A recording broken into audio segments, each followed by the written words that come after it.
Yesterday we talked about the good Kellogg, right?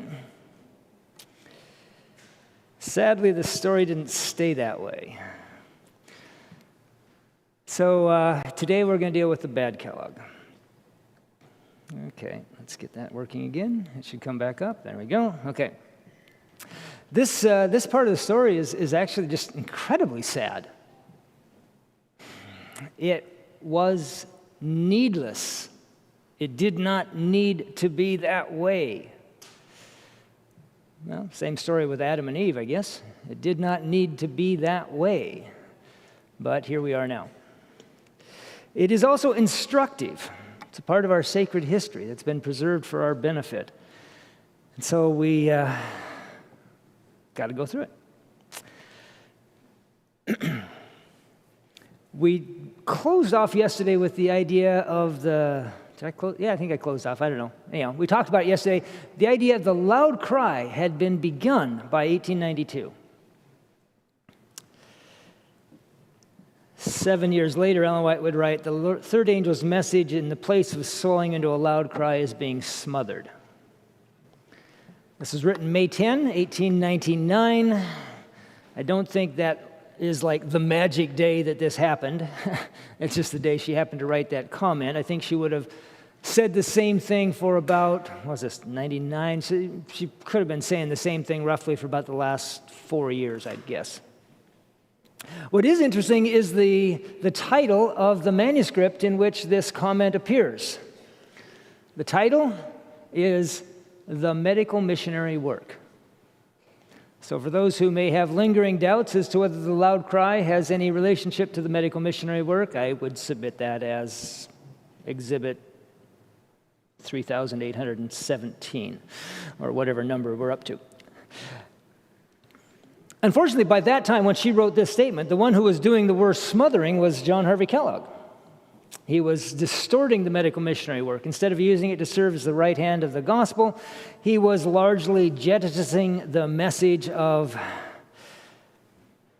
Revelation, three angels' messages, and replacing it with a watered-down, my term here, Christian humanitarianism. But the smothering had begun years before by others rather than the doctor. I have light from the Lord that Dr. Kellogg needs to be guarded. He is leaving a wrong impression on minds. He has made a mistake in supposing that the medical missionary work has an importance above every other work. Medical missionary work has its place, but it has been made disproportionately important. I think, let me just double check myself. Yeah, this is the same manuscript. Okay, this is the same manuscript, 1899. But notice the next sentence. Had Dr. Kellogg's brethren stood with him in the first of his experience in connection with the health reform, the present condition of things would not now exist. Kellogg had encountered opposition and resistance. He'd become irritated and had begun to fight back. Pretty much a given. That's not going to be the way to get the Lord's work done. In 1900, just the next year, as opposition to Kellogg's work continued year after year, it gave the devil opportunity to tempt him to impatience and pride. The Lord sent warnings and reproofs through Ellen White, but the doctor listened less and less. She kept telling him, you need to work with the ministers. And the ministers weren't making it easy, and he kept saying, forget them. The Lord has sent you, Dr. Kellogg, warnings, but you have not heeded them. The deceptive power of the enemy has led you to leave God's banner trailing in the dust, while Dr. Kellogg has committed himself as working undenominationally in a work which has taken the money from a people who are decidedly a denominational people. This is an interesting thing. Why did he go off on this undenominational thing? It's because he was hoping to have his medical school accredited by the American Association of Medical Colleges. That's the educational branch of the American Medical Association. And they were refusing to accredit a denominationally affiliated institution. So in seeking their approval,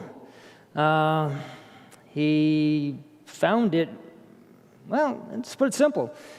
He thought their approval was better than the approval of the ministers. Ministers weren't approving anyhow, so why try to work with them? Work with these other guys.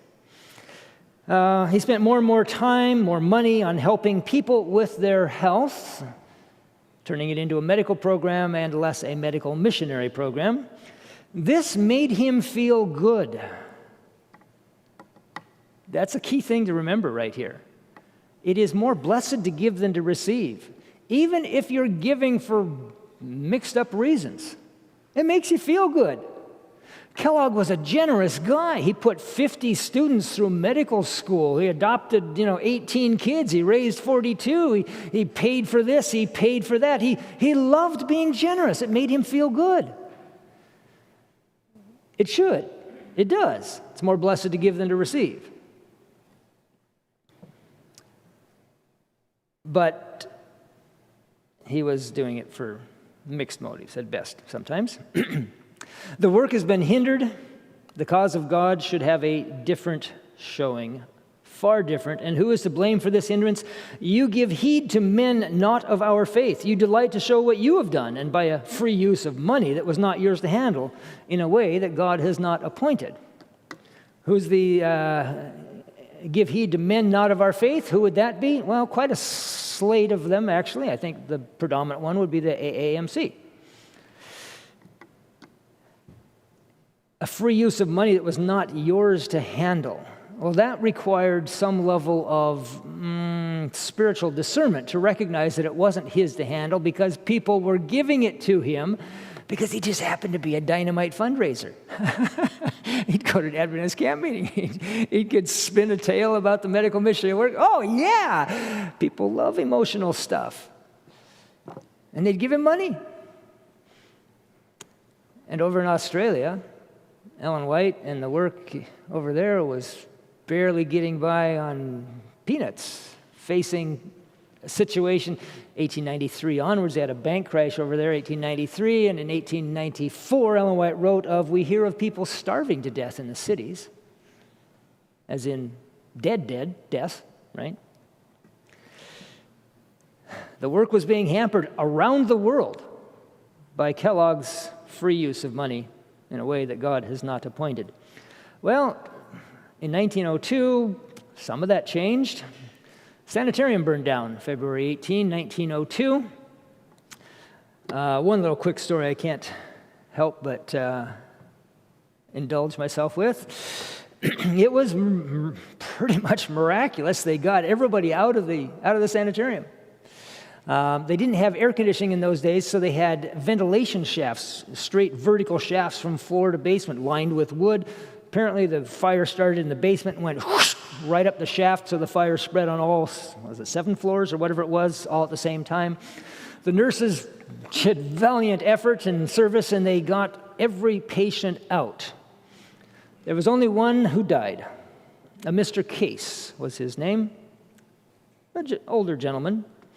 He had been safely evacuated across the street, standing in the snowbank in McCamley Park with everyone else, and all of a sudden, he said, "My mattress!" And he went running back into the sanitarium, from whence he never re-emerged. I don't know, maybe it was one of those sleep number jobs or something, a really nice mattress. No. In fact, like many people in the day, he had his life savings in the mattress. It was his competency, right? It was enough money to keep him for the rest of his days, and the good news is that it was sufficient. Anyhow, despite having been given the golden opportunity to, actually the best thing would have been to divide and spread out the sanitarium instead of having a massive facility in one location. Ellen White had already intimated that it would be better to have 10 smaller ones scattered around the country. Kellogg had that opportunity. He floated it. He flirted with it. He used it as a way to scare the civic authorities in Battle Creek into giving him a great tax deferral type of a thing, because they didn't want to see it go away, right? I mean, that was a pretty big business draw, right? So eventually he got that, and of course he rebuilt the sanitarium. Gave the General Conference a set of plans, and then promptly enlarged and expanded and made much more elegant the plans that he gave. But he came up with a plan because they needed a lot of money, and the General Conference was kind of strapped right then because they'd been working without a lot of money for some years because Kellogg was spending all the money. And so he said he couldn't get any money from the General Conference, but he came up with a great plan. He says, I just recently wrote a book. How about I donate the book, you get the review to print it kind of for free, we'll get the church members to sell it without taking their canvassers cut, and all the profits will go to help rebuild the sanitarium. General Conference folks thought that was a wonderful idea, and so, he offered the book. You may have heard of it. It's called The Living Temple. If Kellogg had been honest with the details of his building plans and honest with the details of the book, things might have turned out differently. But instead, he misled the General Conference on the size and expense of the sanitarium, and, of course, Living Temple had elements of pantheism in the book. If anyone's not familiar with it, pantheism is simply the idea that God is everything and is in everything. Pantheism has always been, it's essentially the integral element of Hinduism. It has been in a lot of tribal-type religions, that kind of thing. In recent decades, it's been modernized, adapted somewhat sloppily, into many of the new, poorly defined kind of spiritual concepts that have been replacing traditional religions. If you just went out on the street, you would find a lot of people believe in some elements of pantheism, probably without even knowing what they're believing. Much of its popularity is due to the idea that under that system of belief, everyone is God. God is everything. God is everywhere. God is, everything is God. Yeah, that means I'm God. You're God. That's nice. Wow, we can worship each other. That's actually been said by someone who claimed to be a Christian. But probably the primary incentive to this sort of thing is the almost subconscious rationale that clearly if I'm God, why do I need to listen to anyone else? I'm the final authority. I can do whatever I want. In the face of all this, one of the most remarkable aspects of the whole story was Ellen White's commitment to trying to save Kellogg. At the General Conference session of 1903, more than a year after he'd written this pantheistic book, she made her strongest public effort to defend him and the work God had given him to do, not necessarily the work that he was doing, but the work that God had given him to do. Her goal was to restore the unity of the evangelistic work and the medical missionary work. Unfortunately, the effort failed. But this isn't a public meeting at a General Conference session. Listen to this. God does not endorse the efforts put forth by different ones to make the work of Dr. Kellogg as hard as possible in order to build themselves up. God gave the light on health reform, and those who rejected it rejected God. One another who knew better said that it all came from Dr. Kellogg, and they made war upon him. This had a bad influence on the doctor. Oh, no, that's a surprise. You start shooting at me with a machine gun, it might have a bad influence on me. They made war upon him. This had a bad influence on the doctor. He put on the coat of irritation and retaliation. God did not want him to stand in a position of warfare, and he does not want you to stand there. You know what? I don't care what crises the church happens to face next month. The devil's primary goal is going to split the brethren. I can think of a few issues which may have come close to doing that in recent months. I thought of something yesterday morning as I was lying semi-conscious, trying to get myself going for the day. Remember when Jacob was coming back to meet Esau, and Esau was coming with 400 men? Jacob did a really intelligent thing. He split his group into two companies. Now, I'm pretty sure that everybody in both companies wanted to come out alive. I like to believe that everybody in both companies hoped that everyone in the other company would also come out alive. I'd like to recommend that as a great way to look at some current crises. I'll leave that there and go on. Well, coming out of this, of course, we have the alpha and omega of apostasy. The alpha is the first letter of the Greek alphabet. Omega is the last one. This imagery was used by the Lord to give us a warning of an apostasy, similar to that of the early 1900s, that we may expect in the last days, the omega apostasy, right? Ellen White used the idea of the alpha and omega in her descriptions and comments about Kellogg's book a few times. Here's a couple of them. Living Temple contains the alpha of these theories. I knew that the omega would follow in a little while, and I trembled for our people. That's where I got the title for my second to last book, Tremble. In the book Living Temple, there is presented the alpha of deadly heresies. The omega will follow and will be received by those who are not willing to heed the warning God has given. Aha. I like statements that imply something within my power to do. You know, I like the concept of being a free moral agent. And right here, there's a piece of advice that I would recommend to you. Heed the warning God has given. What was that warning? She doesn't say. She doesn't say exactly. I'm going to give you my best guess. The best guess I know, don't read the book.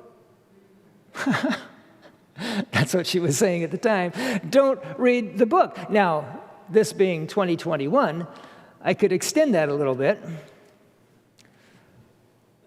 Don't watch the TV program. Don't watch the movie. Don't watch the YouTube presentation. Don't read the stupid book. Do you have any idea how much I don't know what to call it, but just mixed up, nonsensical, supernatural garbage is flooding the media of the day?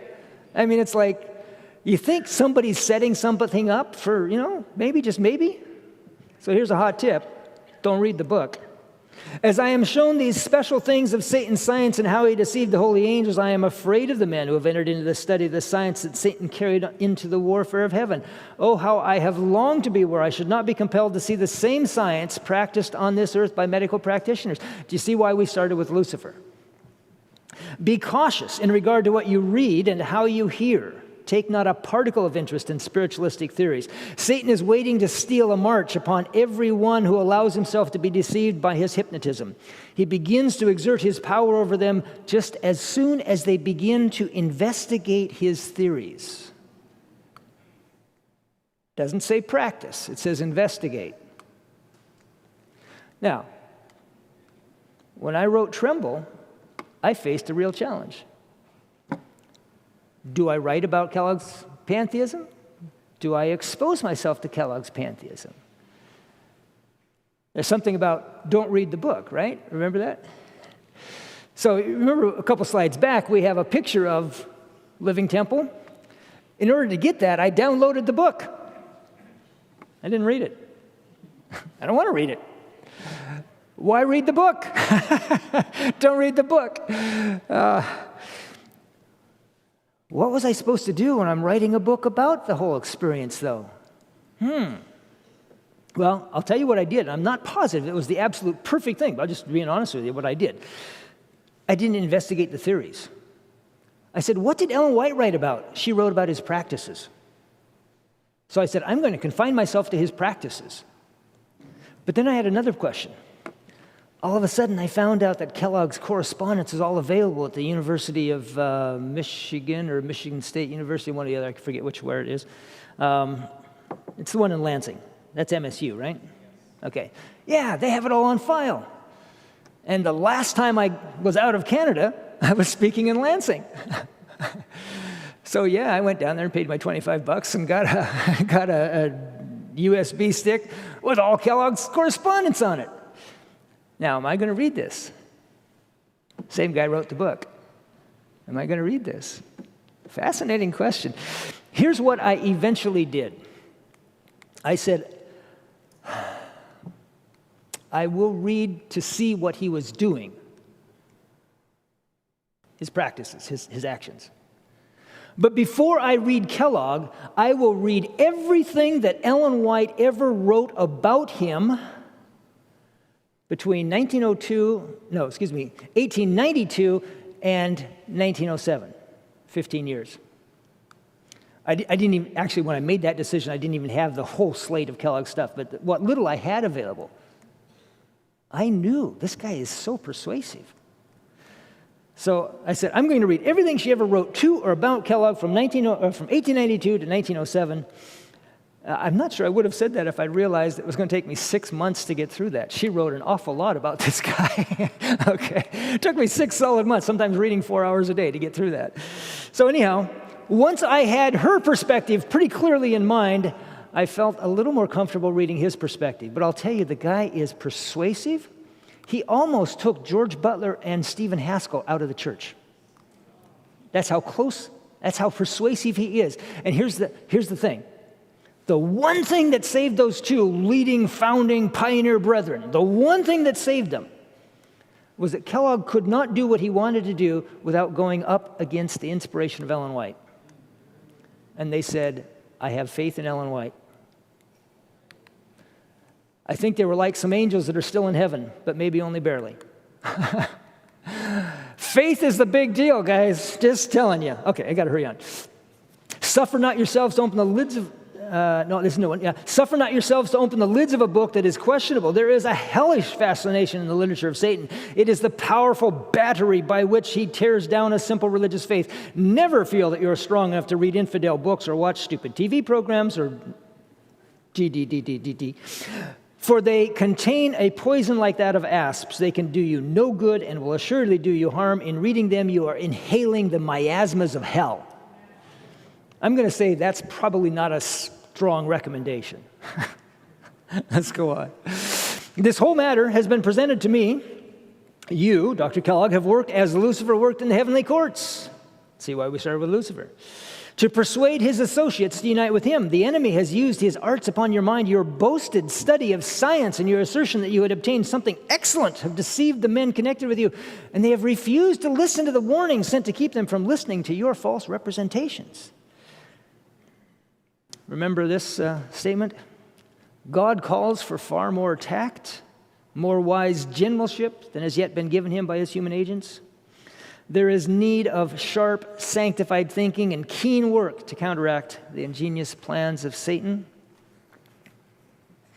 In presentations like this, I often try to go into some level of detail as to the methods, right? The tactics used by Kellogg. It is instructive. What were his actions? Okay, that's what my book's all about, right? I'm not going to do that this time. I'm not sure why. Maybe I just needed something different. I want to illustrate this idea right here, this sharp, sanctified thinking and keen work to counteract the ingenious plans of Satan. In order to illustrate that, I want to basically just tell you the story, one key part of the story, and go into much more detail than I would normally in trying to deal with a wider swath of information.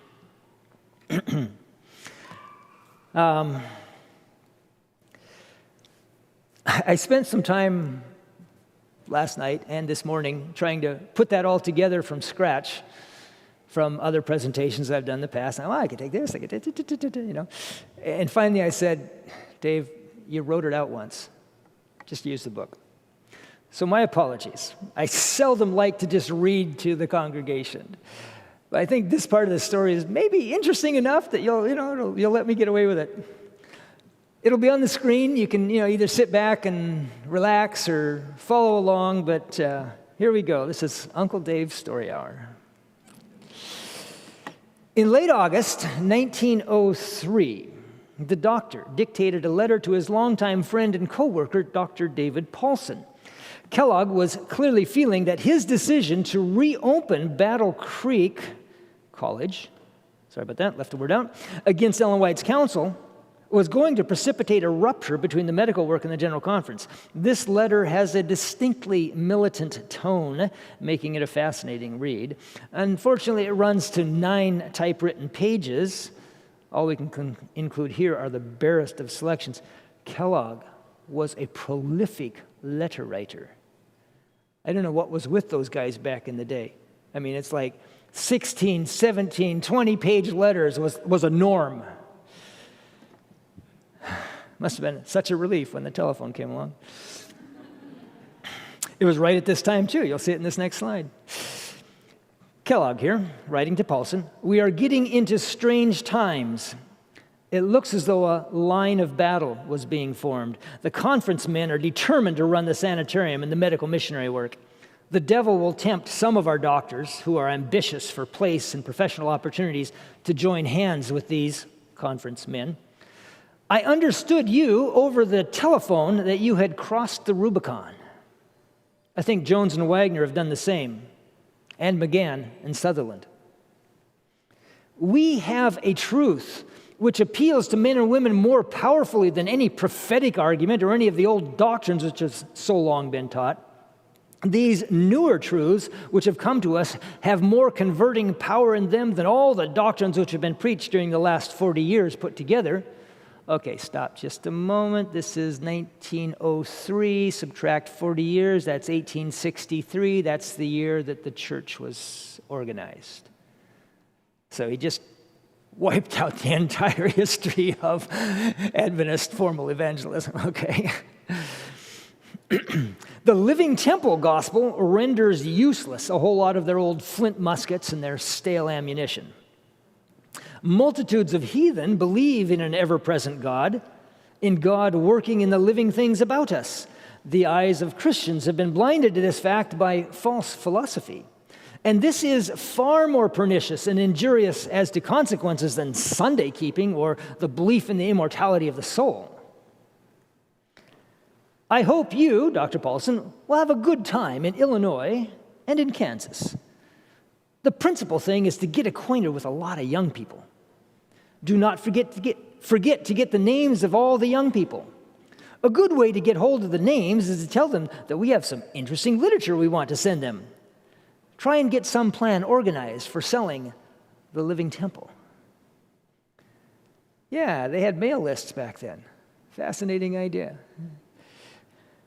The combined protests of Ellen White and denominational leaders managed to temporarily block Kellogg's plan to reopen the college.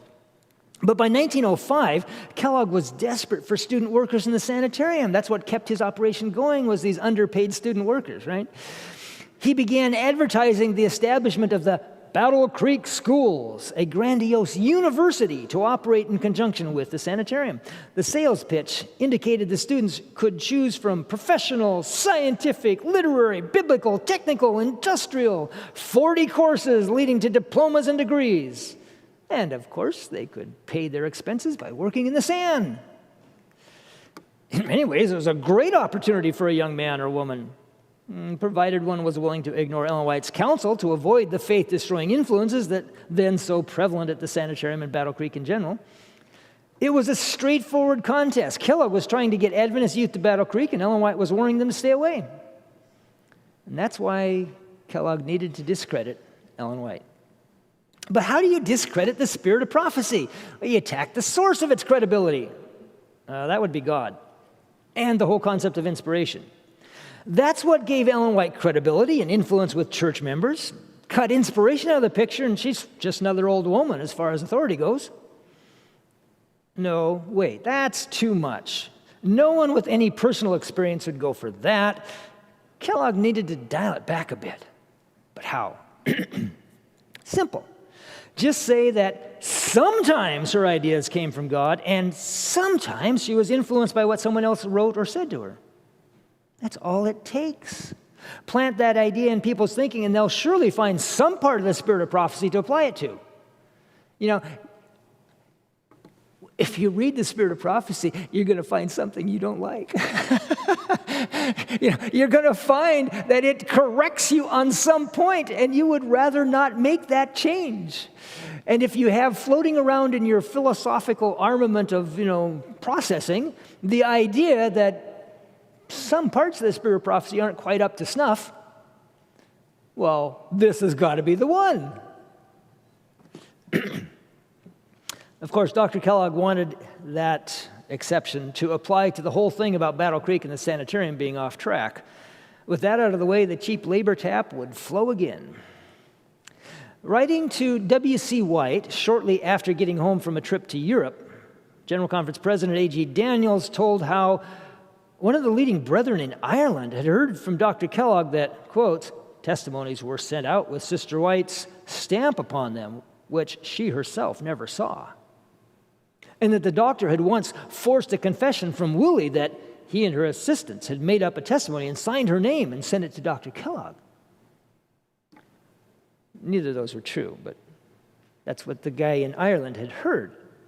Daniels continued, I find that the air is full of doubts and questionings regarding the spirit of prophecy.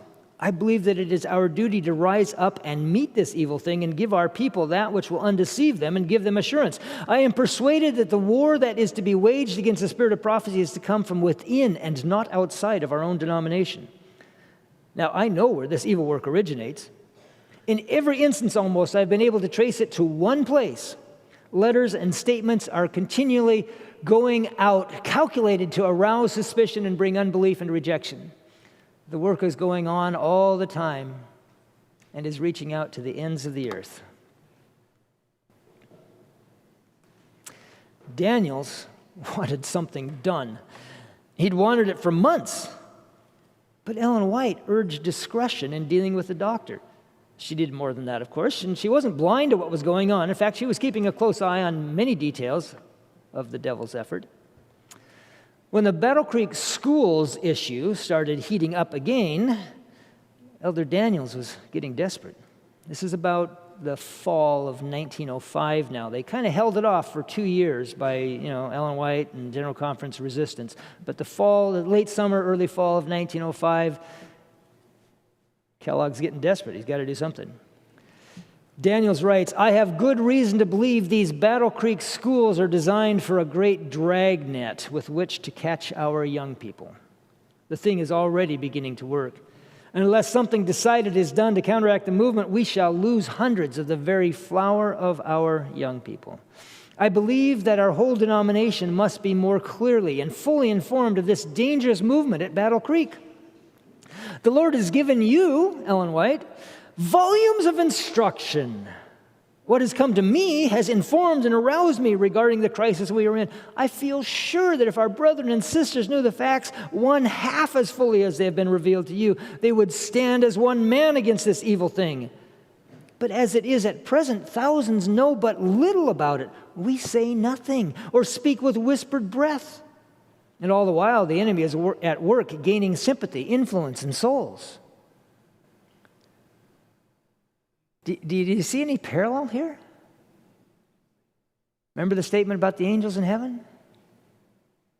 The rebellion was allowed to progress before anything was done. I confess to you that this is the greatest sorrow of my life. I have no desire to make war on Dr. Kellogg. I do not care what fame he gets, nor how many worldly people go to Battle Creek. But it breaks my heart to see our young people go there to be poisoned against the ministry that brought their parents into the truth and against the message for which their parents have stood and sacrificed so loyally. No one need say that they are not thus influenced. I know better. When a father tells me that his son became an infidel at Battle Creek and declines to recommend him to his conference for an honorable medical position, I know there is more than imagination on my part regarding the character of the influence there. I seriously fear that for some months we have been losing ground in this controversy. While we have been silent, they have been aggressive. Their efforts have not been open and frank. They are moving under cover and are gaining ground. They press their warfare untiringly in all directions. Everywhere we go, we run into it. Now and then, someone sends us letters or copies of letters sent out from Battle Creek, which are absolutely untrue and altogether deceiving and undermining in their character. And from all sources, we learn of our young people going there. These things force the issue upon us. The spirit of prophecy has warned our young people not to go to Battle Creek. Dr. Kellogg has determined that they shall go there, and they are going. For one, I feel that this denomination ought to rise up in the name of God and stop this thing. Elder Daniel's letters during this time period are great reading. Incidentally, you can get that from the White Estate website, right? Just look for the correspondence section. You can download all this stuff. It's like a piece of cake being a historian these days. To Elder Daniel's letter, Ellen White responded, I have light from the Lord that at this time we must act with great caution. For the enemy is watching our every movement. At times, I've been ready to take steps that would be called aggressive. I would read over the letters containing warning and caution that I have had from the Lord for several in Battle Creek. At times, I have felt that I must print all the warnings given me for Dr. Kellogg. If I were going to guess off the top of my head, I'd say I read that idea in Ellen White's letters. I'm going to have to print everything I've ever told him. I'd say at least 25 times, 25 different times over a period of maybe 5 years, something like that. I'm going to have to do that. I don't want to do that. I don't want to destroy his reputation, but I'm going to have to do that. It was tearing her heart out. She goes on. But I have not yet done this because I have been impressed to wait. If I should make a strong move in this direction, the battle would be on. Those who are opposing the light God has given would feel that they had been attacked and would claim that they were compelled to make moves that otherwise they would not have made. And it would take much of our time to meet the issue. Let us hold on patiently for a little while and let the elements break forth that are struggling into life. Let not too many articles be published in the Review and Herald that are of a character to stir up strife. Oh, man. Can you imagine being the editor of the Review and Herald? Exactly how many anti-Kellogg articles can I now publish? Is one too many? Let not too many articles. Oh, these guys were going through the mill. Hold it. What kind of a war is this? The enemy is killing us. Our church members don't even know what's going on, and we're supposed to wait? Welcome to the polemos. That's earlier in the book. Polemos. Cameron can set me straight on this. How do you say that, by the way? I've been bluffing. Okay. Polemos. That's the word for war in Revelation 12. And it's not a war of tanks and missiles. It's where we get our English word polemic, which is a virulent attack on someone else's position or beliefs. Welcome to the polemos.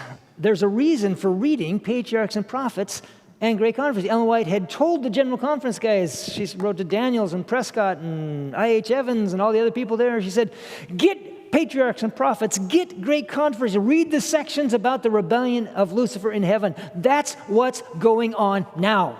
Read that stuff. There was a good reason for that. And there was a good reason for waiting. Waiting. Oh, Daniels didn't want to hear about waiting. Ellen White wrote, some who have been deceived by men in responsible places will repent and be converted. And in all our dealings with them, we must remember that none of those who are in the depths of Satan's snare know that they are there. Wow. It's easier for me to grab a sword and, start spilling blood. Just wow. Later, she would describe that time period. Long ago, some thought that the time had come when we must take decided action to break the spell. But in the visions of the night, I was in an assembly of the physicians, and I saw the work that was being planned. Then I said to my son, I must get everything in readiness, for soon we shall see the necessity of having the armor on, ready for action. In that meeting, many things were said, which I can and must meet. I must now work. And we did work. We had to move. And yet we had to wait until those in error thought they could carry things against the ministers and churches. I was shown their course of action and had everything in readiness for such a movement and labored to defeat their deep-laid plot. Wise generalship, sharp, keen thinking. This is tactical. This is the very definition of a tactical deployment of one's available forces. She says, not now. It's not the right time. It's not the right circumstances. Wait. And yes, young people were going to Battle Creek while they waited. You know, I suspect that one of the harder parts of being a general is ordering your men into battle knowing that they will probably die.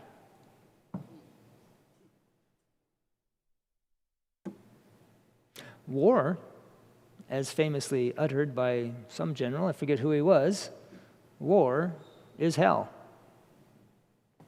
Or at least it came from there. Deep laid plot. This is not Kellogg making a mistake. This is a deliberate, intentional, antagonistic effort. I don't want to, I'm not trying to stir up any fights here. Today we'd call it a conspiracy. This one is. Whether any of the rest are, this one was. Going on. Events of late December 1905 constitute the tipping point of Kellogg's opposition to Ellen White, the General Conference, and God's work in general. It was then that the credibility of the rebellion was, if not completely, then at least irrecoverably broken. Oddly, this story is almost unknown. It certainly deserves as much interest as the iceberg vision of 1903, and arguably more, I would say. Unknown to the point that I had never heard this story. I don't think it was ever printed until I put it in my book. I got it straight out of Elder Daniel's letters. Why did this story not get brought out? I mean, there was always a puzzle in my mind, because if you had asked me prior to doing this particular research, if you had said, when did Kellogg get defeated? I would have told you the iceberg story, right? Everybody knows the iceberg story, right? Probably, right? Okay. The ship hits the iceberg, and okay, that whole thing. That was like the fall of 1903. And I always wondered, so if he was defeated in 1903, how come he's still causing trouble in 04 and 05? And, what's going on here? And that was a puzzle in my mind. And I did not know of this part of the story. And this is the real story. I mean, this is the real occasion. So W.C. White sets the scene for us in a letter to Elder Irwin. He said, Elder Daniels, I have to set the scene just a little bit more. Ellen White was in Elmshaven. Willie White was out traveling. Daniels was traveling. And Irwin, I think, was also traveling all at the same time, right? Okay. So Willie writes a letter to Elder Irwin and says, Elder Daniels tells me of a telegram from Mother asking him to wait in Battle Creek until manuscripts arrive, which were mailed December 21st. So here's a little of the backstory, is that Ellen White had written a number of manuscripts previously, and the Lord had said, don't mail those. Just hang on to them. On the 21st of December, she was wakened early in the morning with the instruction, get those manuscripts together and get them in the mail to Daniels at Battle Creek, get a telegram off to him to get him to Battle Creek to wait for them. He was in Chicago, so it wasn't too far, but, still. Telegram was sent. They worked all day typing out copies of these, manuscripts with their onion skin paper and their, carbon paper type of thing, best they could do. Pre-Xerox. Oh, man, how did they live? Anyhow, so they got this in the mail on December 21. We switch now to Daniel's account of the whole thing, of the events that followed. Yesterday morning, that would be December 26. Yesterday morning, I came early to the Dime Tabernacle office to see if the communication had arrived from Sister White. I was disappointed that it had not come. A few minutes later, one of the doctors, not Kellogg, but one of the doctors from the sanitarium called to see me. He said that he was in great perplexity of mind. He had been brought up from a child to look upon every message from Sister White as having emanated from the Lord. He said that now he was so bewildered and confused by all he had heard, he hardly knew what to think, nor what course to pursue.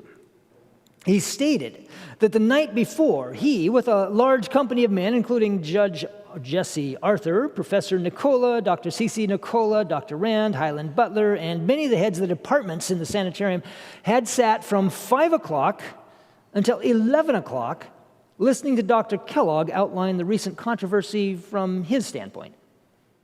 He said that the doctor assured them that he believed in the spirit of prophecy. And he believed that Sister White is a good woman and that she had been inspired by the Lord.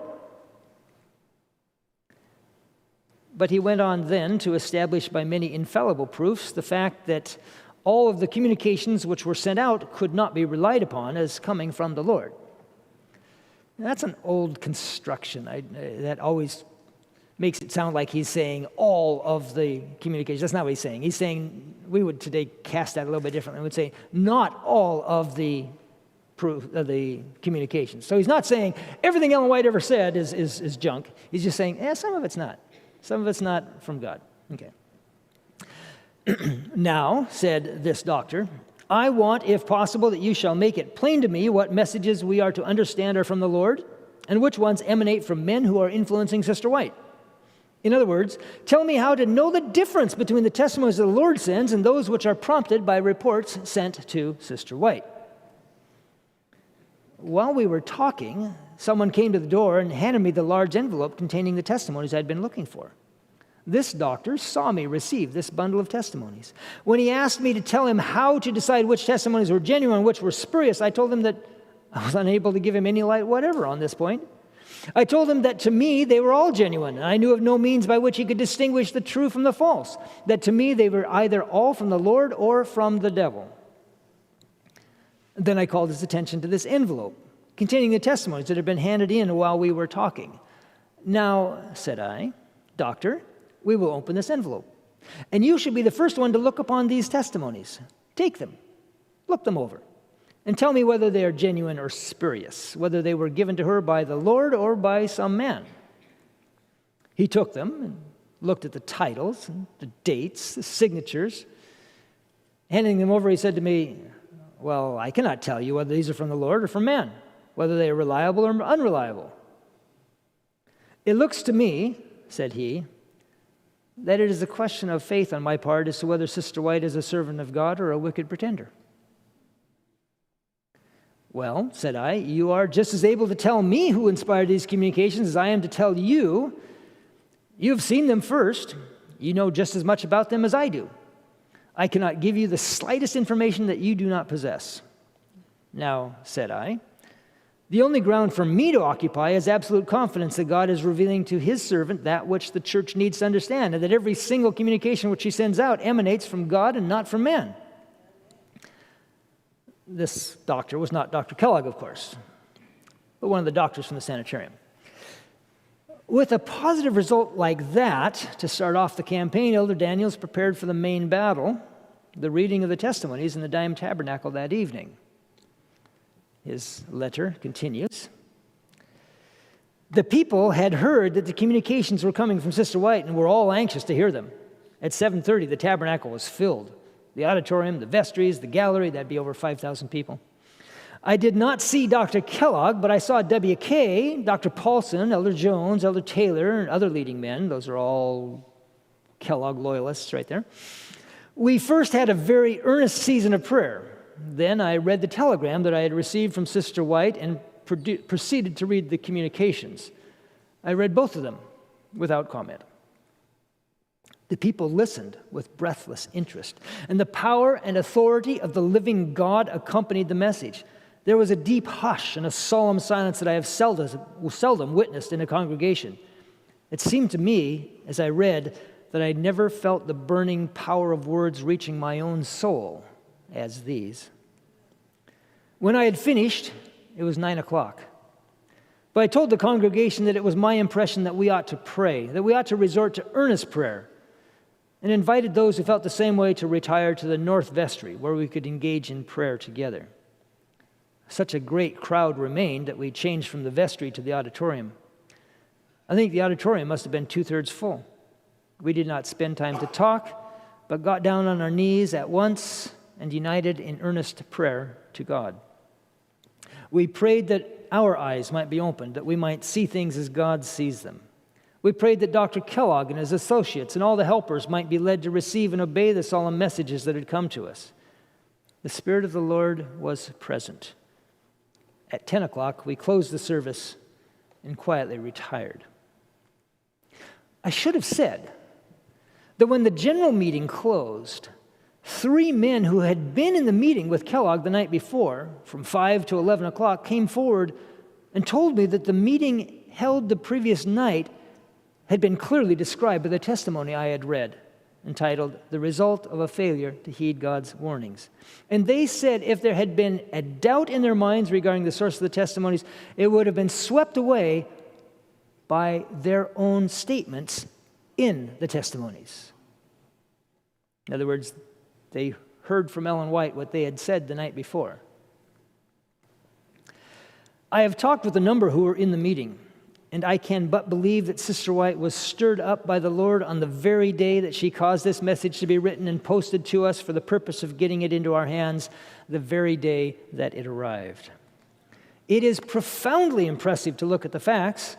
The message was written in her diary January 1, 1904. This is December 1905, almost 2 years ago. Thursday morning, December 21, 1905, she was roused to have that message copied from her diary and posted to Battle Creek. The work was done and the telegram sent at 11 o'clock that night. Monday night, December 25, a private meeting was held with the leading men in a room of the college. This meeting was of such a nature that a number have told me that if they had not been well grounded, they would have been turned away entirely from the testimonies. One said that he would be driven into infidelity if he believed the things the doctor related to them. Early the next morning, after this meeting was held, the message was in our hands, and in 24 hours after these misleading, bewildering, confusing representations were made to a few men privately, they were openly exposed to nearly 2,000 people. How do you get 2,000? I know that I'm going to have to double-check myself. I thought that the Time Tabernacle could hold 5,000. He said it was full. Anyhow, whatever. Minor detail, just the kind of thing catches my attention. Going on. Men may say what they like. I believe we have a living God, the author of such coincidences as these. I am deeply impressed. The authority and power of the Infinite One came to us last night. Victory has been given to this cause, and it will be worked out now in the Lord's own way. I believe that the fear and restraint that has been upon many has been broken, and that now they will stand calmly and fearlessly without wavering in defense of the truth of God.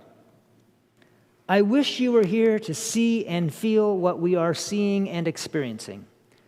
I am amply repaid for all the anxiety and perplexity through which I have passed during these fierce struggles.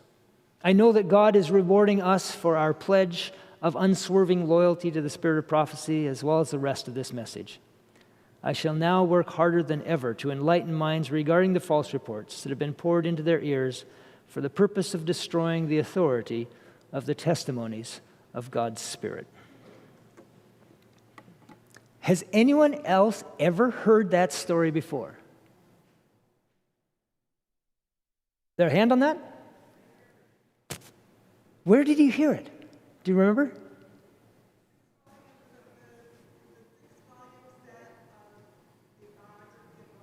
No, not there. Yeah, I'll go double check it, but I'm sure I looked. Anyhow, okay, I'd love to see it there, but I'm pretty sure I didn't. I had never heard that story. Anyhow, it's an impressive one. It's a pretty impressive story. If you have any doubts about the spirit of prophecy, read a few stories like that. Don't read the other book. Makes a big difference what you read. Makes a big difference what you watch, what you listen to. Oh, be careful, little eyes, what you see. They wrote some good songs back in the day, didn't they? Okay. Well, finishing up. Man, I'm early. This is unusual. So this is what we've been doing, and this is why we've been doing it. We started off looking at Lucifer's rebellion because it set the pattern for everything that he does thereafter. We'll see that more clearly tomorrow. We then went to Christ's response because it set the pattern for every successful effort thereafter. We looked at the good Kellogg when he was, in fact, combining the union of Christ-like work for the body and Christ-like work for the soul, which is the method that Jesus used. And it resulted in the beginning of the loud cry. Today, we looked at the bad Kellogg and the beginning of the alpha of apostasy, which incorporated every single tactic that Lucifer used in heaven. I've got a couple minutes. There's one little detail that I'll mention. Remember, I said the other day that in talking about Lucifer's rebellion in heaven, Ellen White, more than any other single tactical effort that he used, talked about how he would plant a doubt and then go around and come back later, and he would call that doubt out of their own mouths. Remember that? She talks about that time after time with Lucifer. In her writing of the equivalent kind of writing about Kellogg's apostasy, there's a different focal point. Maybe it was just that Kellogg used that one more. The one thing she warns most about Kellogg is talk, talk, talk, late at night when people can't think straight. He'd keep them up for hours, like that one meeting we just heard about, from 5 to 11, right? He would commonly he'd get one or two people, and he'd buttonhole them off someplace, and he'd talk, talk, talk all night long or whatever, till 2 in the morning or something like that, wear them down. Once upon a time, that happened to Willie White. And Ellen White was not around, but she saw it in vision, and she was frantic.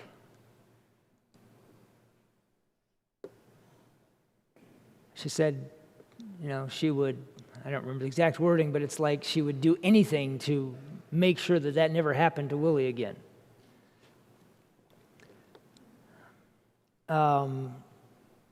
It's a form of hypnotism is what it is. It's a form of mind control. Well, if we understand that, you remember that famous statement, Life Sketches 196, we have nothing to fear for the future except what, class? Except we forget how God has led us in the past and His teaching in our past history. And sometimes, we like more the leading stories than the teaching stories. It's kind of funny how that works, We love a good, the Lord led me story, and we sometimes are a little less enthusiastic about, the Lord corrected me stories. We have nothing to fear for the future unless we forget that stuff. This is the big picture of that stuff. And it doesn't take any particular genius to see where we're headed. The alpha of apostasy is that's why she called it alpha and omega, right? There's a linkage. It's kind of like this is an acorn and that is an oak tree. There's some genetic similarities there. On the other side, we've still got a job to do. How are we going to do it? Hey, well, why don't we try following directions? What a great concept. I love it. I'm a simple-minded guy. Let's do it the way Jesus asked us to do it. Maybe we can finish this thing out.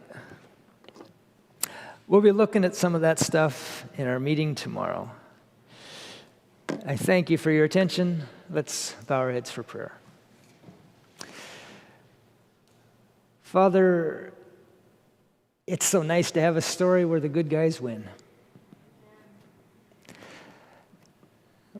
We pray that we would be prepared to emulate their faith, to copy their patience, to follow along in accepting correction, because truth is that Elder Daniels and even Elder Willie White, they made their mistakes too, and they had to be corrected. Lord, help us to set our minds firmly that we will follow, that we will have enough faith to believe that someone who is all-wise, all-powerful, and all-loving might actually tell us the best thing to do. Help us to do that, we pray. In Jesus' name, amen.